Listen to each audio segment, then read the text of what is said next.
'మహారాజా' 'మక్కల్ సెల్వన్ విజయ్ సేతుపతి' గారి 50థ్ film.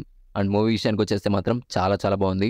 And పక్కాగా mile stone ఫిలింగా అయితే మిగిలిపోతుంది ఆయన కెరియర్‌లో అయితే మాత్రం. అండ్ చాలామందికి ఇలాంటి ఛాన్స్ దొరకదనమాట. 50థ్ మూవీ, 25థ్ మూవీ, 100థ్ ఫిలిం ఇలా ఒక మంచి మైల్ స్టోన్‌గా అయితే రావడం. అండ్ ఈ విషయానికొచ్చేస్తే మాత్రం చాలా చాలా బాగుంది. అండ్ స్టోరీ కొత్తదైతే కాదు. బట్ తీసిన విధానం అయితే చాలా చాలా బాగుంది. చాలా డెలికేట్ స్టోరీ లైన్ అండ్ చాలా సెన్సిటివ్ పాయింట్‌ని చాలా బాగా చూపించారని అయితే నాకైతే అనిపించింది. స్క్రీన్ ప్లే అనేది ఎంత ఇంపార్టెంట్ ఫ్యాక్టర్ ఒక మూవీని ఎంగేజ్ చేయడంలో ఈ మూవీ చూస్తే అర్థమవుతుందనమాట. అండ్ ఈ మూవీలోని స్క్రీన్ ప్లే అయితే చాలా చాలా బాగుంది. అండ్ చాలా ఎంగేజింగ్‌గా తీశారనమాట. అది మూవీకి biggest plus point. And very story చేసుకోవచ్చు. విషయానికొచ్చేస్తే విజయ్ సేతుపతి గారైతే లక్ష్మి మిస్ అయిందంటూ పోలీస్ స్టేషన్‌కైతే ఎళ్లి కంప్లెయింట్ ఇస్తారనమాట. ఎవరా లక్ష్మి? అసలు ఏం మిస్ అయిందనేదే స్టోరీ మొత్తం. అండ్ ట్రైలర్ చూసినప్పుడు నాకేం అనిపించలేదనమాట. అంటే పెద్ద ఇంట్రెస్టింగ్‌గానో అలా ఏం అనిపించలేదనమాట. బట్ విజయ్ సేతుపతి గారి ప్రీవియస్ ఫిల్మ్స్ కూడా తెలుగులో రిలీజ్ అయ్యాయి. బట్ ఈ మూవీకి కొద్దిగా ఎక్స్‌ట్రా ఎఫెక్ట్స్ అయితే పెట్టారనమాట ప్రమోషన్స్‌లో. అండ్ సుహాస్ గారితో ఇంటర్వ్యూ కూడా నాకు చాలా బా నచ్చిందనమాట. సో, సర్లే వెళ్దాం అనేసి వెళ్ళాను ఈ మూవీకి.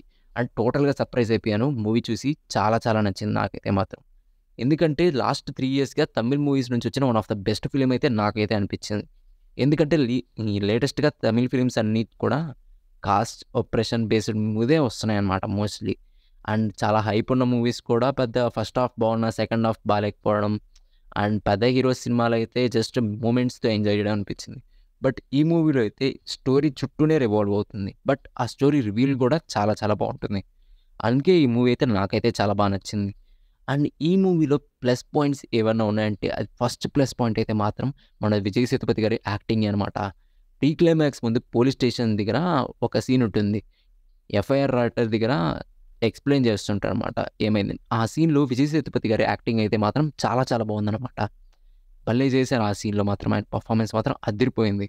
అండ్ నెక్స్ట్ ఏంటంటే కూతురి క్యారెక్టర్ ఇచ్చిన ఒక అమ్మాయి చాలా బాగా యాక్ట్ చేసింది. And third screen play and fourth BGM. ఆ నెగెటివ్స్ విషయానికొచ్చేస్తే ఏం లేదు. పెద్ద నెగెటివ్ పాయింట్స్ అయితే నాకైతే ఏం అనిపించలేదన్నమాట. అండ్ జనరిక్ కామెడీ అనమాట. అంటే కామెడీని ఏదో ఫోర్స్‌బుల్‌గా పెట్టాలని కాదు గానీ, సిట్యుయేషనల్ కామెడీగా వచ్చిందనమాట. అంటే ఆటోమేటిక్‌గా వచ్చేస్తది. నువ్వేం కరెక్ట్‌గా ఇంకా ఫోర్స్‌గా చేయాల్సిన అవసరం లేదు. పర్టిక్యులర్‌గా పెట్టాలి అన్నట్టుగా ఏం లేదు. సో, వచ్చేస్తదనమాట. సో, మనం కూడా నవ్వుతాం అనమాట. ఎంత సీరియస్ సిట్యుయేషన్ ఉన్నా నవ్వే సీన్స్ కూడా ఉంటాయన్నమాట. అండ్ ప్రీ క్లైమాక్స్ ముందు ట్విస్ట్స్ కూడా చాలా బావుంటాయి. అండ్ ఇది కొత్త స్టోరీ గాదు. హాలీవుడ్ ఫిలిమ్స్ 'ఓల్డ్ బాయ్' ఇలాంటి ఫిలిమ్స్ చూసుంటే మీకు ఈజీగా అర్థమైపోతుందనమాట. నేనైతే ఆ ఫిలిం చూసాను కాబట్టి ఈ మూవీ నాకు అర్థమైపోయింది. సో, క్లైమాక్స్ ముందే. సో, అలా అయితే అనిపించిందనమాట. అండ్ మూవీ అయితే తప్పకుండా థియేటర్‌లో చూడాలి. అండ్ ఫ్యామిలీ ఎంటర్‌టైనర్ అంటే చూడండి పర్లేదు ఫ్యామిలీతోనే చూడండి. ఎందుకంటే till the climax the movie has no adult scenes or anything ఏం లేదు. డిస్టర్బింగ్ సీన్స్ అయితే ఏం లేదు మూవీలో. సో, ఫ్యామిలీతో చూడండి చాలా బావుంటుంది. అండ్ విజయ్ సేతుపతి గారికైతే one of the best film in his career అయితే మిగిలిపోతుందనమాట. 'సూపర్ డీలక్స్' తర్వాత నాకు తెలిసినంత వరకు మాత్రం. అండ్ ఈ మూవీ ఈజీగా 100 క్రోర్స్ కూడా కలెక్ట్ చేసేయొచ్చు చెప్పలేము. ఎందుకంటే అంత బావుంది. అండ్ సమ్మర్‌లో one of the best film అయితే నేను అనుకుంటాను. ఎందుకంటే తెలుగులో కూడా బాగా ఆడియన్స్ అయితే చూస్తున్నారు.